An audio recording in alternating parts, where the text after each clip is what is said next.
Textile park కార్మికులకు సంబంధించినటువంటి 2023 బతుకమ్మ చీరల బ్లౌజ్ పీస్ వస్త్రానికి రావాల్సినటువంటి 10% యారన్ సబ్సిడీని డబ్బులను వెంటనే అందించాలని, అదేవిధంగా టెక్స్టైల్ పార్క్లో కార్మికులకు నిరంతరం ఉపాధితో పాటు మెరుగైన వేతనాలు వచ్చే విధంగా చర్యలు తీసుకోవాలని చెప్పి textile park powerloom workers union ఆధ్వర్యంలో చేనేత జౌళి శాఖ జాయింట్ డైరెక్టర్ గారు ఎన్వి రావు సార్ గారికి కలిసి ఇక్కడ సమస్యలు తెలియజేసి వినతి పత్రాన్ని అందించడం జరిగింది. 2023 బతుకమ్మ చీరల బ్లౌజ్ పీస్ వస్త్రానికి సంబంధించి టెక్స్టైల్ పార్క్లో కార్మికులకు ఇప్పటివరకు కూడా ఈ యారన్ సబ్సిడీ డబ్బులు రాలేదు. సిరిసిల్లాలో చూసుకున్నట్లయితే దాదాపు 2 విడతలుగా అక్కడ పూర్తిగా స్థాయిలో కార్మికులకు యారన్ సబ్సిడీ వచ్చినా కూడా ఇక్కడ కార్మికులకు రానటువంటి పరిస్థితి ఉంది. మేము అధికారులను అడిగితే ఇక్కడ ఉన్నటువంటి యజమానులు కార్మికుల ఉత్పత్తి వివరాలను అందించడం లేదని చెప్తా ఉన్నారు.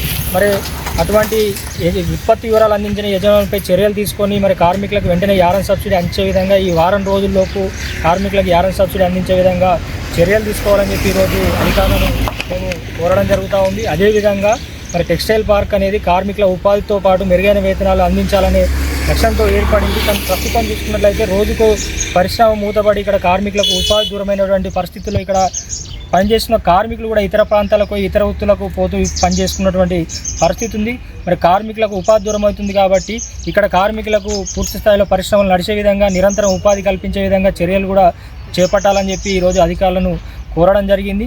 అదే కాకుండా యారన్ సబ్సిడీ డబ్బులను గతంలో మాదిరి కాకుండా మీటర్కు ₹5 ఇస్తున్న వల్ల కార్మికులకు నష్టం జరిగింది కాబట్టి ఒక రకంగా కూలీ తగ్గించి ఇవ్వడం, ఒక రకంగా ఈ యారన్ సబ్సిడీ డబ్బులు కూడా తగ్గించడం వల్ల కార్మికులకు నష్టం జరుగుతుంది. కాబట్టి గతంలో ఇచ్చిన విధంగా ₹42 మీటర్కి ఇవ్వాలని చెప్పి కూడా ఈరోజు సార్ గారికి దృష్టికి తీసుకెళ్లడం జరిగింది. వారికి కూడా సానుకూలంగా స్పందించి అన్ని సమస్యలను పరిష్కరిస్తామని, సబ్సిడీ కూడా తొందర అందిస్తామని చెప్పి చెప్పడం జరిగింది. కాబట్టి చెప్పిన హామీ ప్రకారం వెంటనే సమస్యలను పరిష్కరించాలి. లేకుంటే కనుక రానున్న రోజుల్లో సిఐటి ఆధ్వర్యంలో కార్మికులందరితో కూడా పెద్ద ఎత్తున ఆందోళన పోరాటాలు నిర్వహిస్తామని సందర్భంగా మేము హెచ్చరిస్తూ ఉన్నాం.